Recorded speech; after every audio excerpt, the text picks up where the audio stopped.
What's up everybody, it's Adrian here.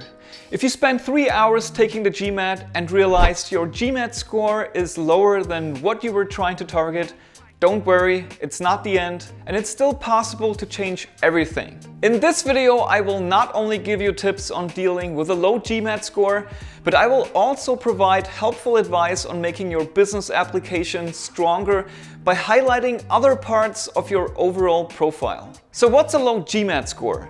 GMAT scores are reported in the range of 200 to 800, where 800 is the highest and 200 is the lowest score. Most business schools do not have a minimum cutoff where a GMAT score is too low to be considered, but depending on a business school's ranking and prestige, a competitive GMAT score is considered as 700 and up. But if you're not targeting a top 20 or top 25 school, a GMAT score of 600 will normally do perfectly fine. And why are GMAT scores so important? First of all, a lot of business schools will tell you that the GMAT is just one factor they look at when evaluating MBA candidates. The reason schools include your score as part of their admissions criteria is because they feel it is an indicator of whether you are up to the academic challenge that is required for an MBA program. Statistically speaking, the GMAT provides a high level of correlation with how students perform academically in the MBA program, so they are important in ensuring that students are capable of meeting the challenges of an MBA program. The GMAT basically represents the most up-to-date assessment of your academic potential in your application process. After all, the GMAT is just one data point considered in the holistic process of evaluation. Think of each part of your application as a puzzle that fits together to create a complete picture of you as a candidate. But keep in mind that an MBA is a challenging academic experience. Your GMAT score, along with your academic records, helps business schools to form an opinion about you. A strong academic record, if you have one, can balance a lower GMAT score and can erase any concerns regarding your academic potential. Likewise, a solid GMAT score will also compensate for a lower GPA or a lower tier undergraduate institution. The good news is, a low GMAT score doesn't necessarily mean you won't get in your target program.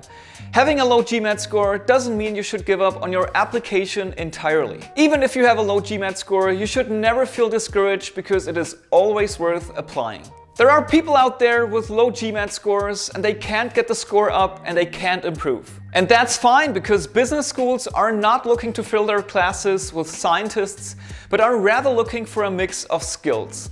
They need people who can bring different ideas and perspectives to their classes. So don't get too nervous about the GMAT score. If you have a different skill set, especially from the creative industries, then that could fit in very well with the cohort, even if you have a low GMAT score. I've met people with low GMAT scores at one of the schools I went to, and I'm not gonna say which school, but the lowest score I've heard of was 350, and still that person made it into a worldwide top 10 MBA program. So never give up, even if your score is lower than the average at your target program. Your GMAT score isn't always a make or break decision for business schools. It's important to highlight that a low GMAT score does not disqualify you from entering the program, and a high GMAT score doesn't automatically guarantee entry. Overall, your GMAT score provides proof of your academic readiness to take on the challenge of business school. If you believe that with better preparation and a better strategy, you can significantly improve your GMAT score,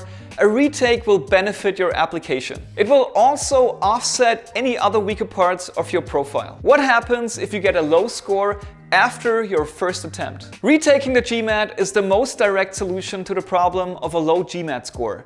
No business school will look down on you for retaking the GMAT. Some schools actually encourage candidates with lower scores to retake the test. So if you believe your first attempt is not a good reflection of your intellectual ability, you should definitely retake the test. Does it make sense to retake the GMAT for a higher score? Short answer, yes. If your score is low, retaking the GMAT shows a strong commitment to self-improvement. Also, if you are worried about what admissions would think about a low GMAT score in the past, Schools generally only look at the highest GMAT score you have achieved. The good news about the GMAT is that you can take it more than once. In fact, you can take the GMAT up to 5 times within a 12-month period and up to 8 times in a lifetime. And if you feel like you bombed the test, the score cancellation feature allows you to cancel the test and it will no longer be shown as an official attempt for business school applications. The only thing is, you will not be shown the score. You have to base your decision on your gut feeling.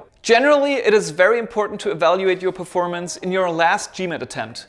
Try to understand the reasons for your low GMAT score and avoid repeating the same errors and mistakes as last time. If you do decide to retake the GMAT, make sure you study enough, because the reason for low GMAT scores is a lack of adequate preparation. And always try mock tests. There are tons of those for free on the internet. In any case, here are 10 things you can do if you are worried about a low GMAT score. Number 1, prepare enough and gain confidence if you retake the exam. My first advice is very simple and I already talked about it. Simply retake the exam.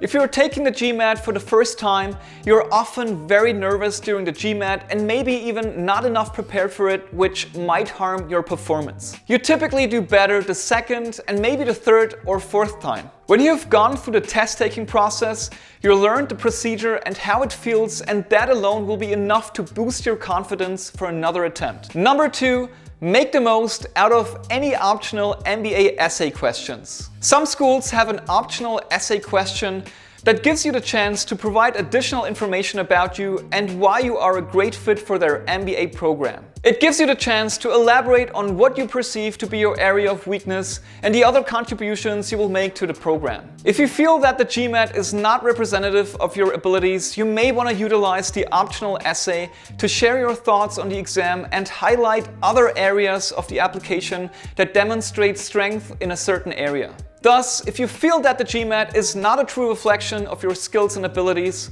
a good response to the optional essay question may make the difference between getting an interview or being overlooked.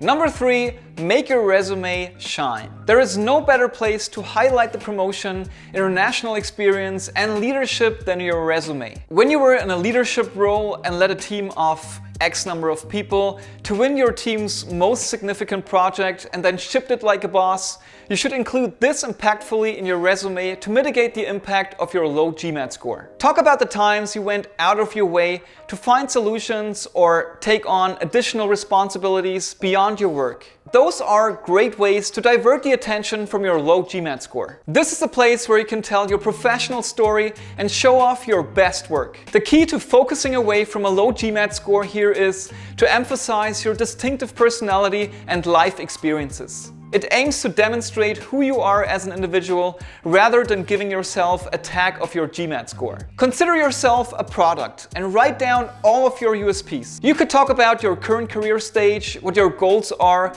and how an MBA can get you there, and how the school can assist you in achieving those goals. Number 4, study more. Generally, the more you study, the better you will perform. And it doesn't matter if you're a native speaker or not, if you study more, you will end up with better results. It's just very difficult to do well on the GMAT without a significant time commitment, and it doesn't make sense to start studying for the test 1 or 2 days before test day. The key here is consistent practice. It's just a better strategy. It's recommended to invest 100 to 120 hours of study over several months. And if you come to realize that you struggle with certain parts of the test, you should allocate more time on that. You should also evaluate your choice of study material to prepare for the GMAT.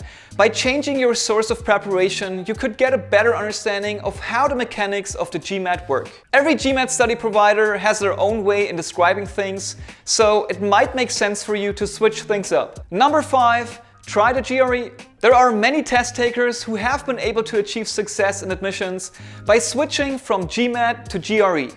Some schools accept both and weigh them equally as part of the admissions process.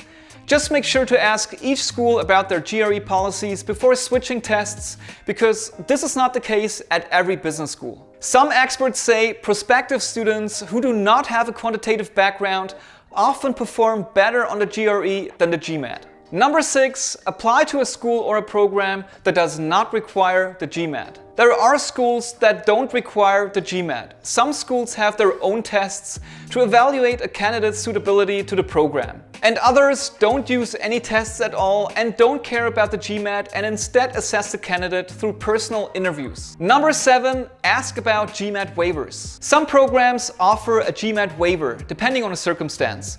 Speak with an admissions representative from your target business school to learn more, which leads me to the next point. Number 8, talk to admissions. If you're concerned about your GMAT score, speak to the admissions office. If you reach out to admissions managers, they will be able to tell you whether the GMAT is indeed taking away from your profile and what can potentially be done to overcome this. The admissions managers will also be able to discuss application timeframes to ensure that candidates can run their application processes in parallel with any discussion over a GMAT or GRE score. Number 9, refining your list of business schools. While this option may not work for all, not all business schools give GMAT scores the same weight. If you have specific qualities, experiences, or other demographic factors that business schools other than your target schools appreciate, refine your list to include such schools. It is essential to identify if these schools will help you meet your learning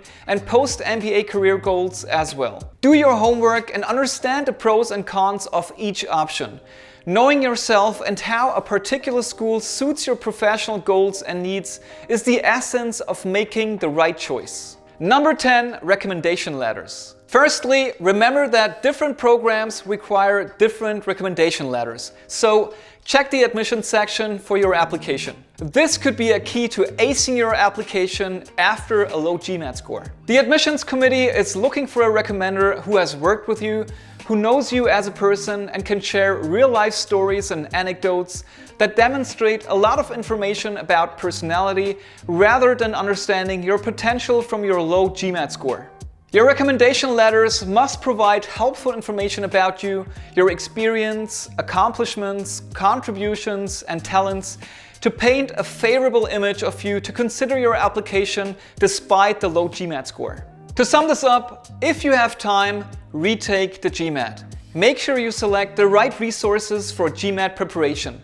Admission committees look favorably at applicants who retake the GMAT as it shows commitment. The downside of the GMAT score is that it doesn't tell whether a candidate will be a successful business person, but it does tell whether someone will be able to get through the first year of an MBA program. And that is very important to a lot of business schools. But again, the GMAT is just one aspect of your entire application, and a lower score can be offset by a strong performance in academic coursework during your first university degree, or by substantial work experience, or other accomplishments. Just make sure to highlight those in your essays. And with that said, thank you so much for watching. If you got value out of this video, please go ahead and smash that like button down below. And on your way down there, kindly subscribe to my channel to be updated on new content. That's it for today. My name is Adrian. Until next time.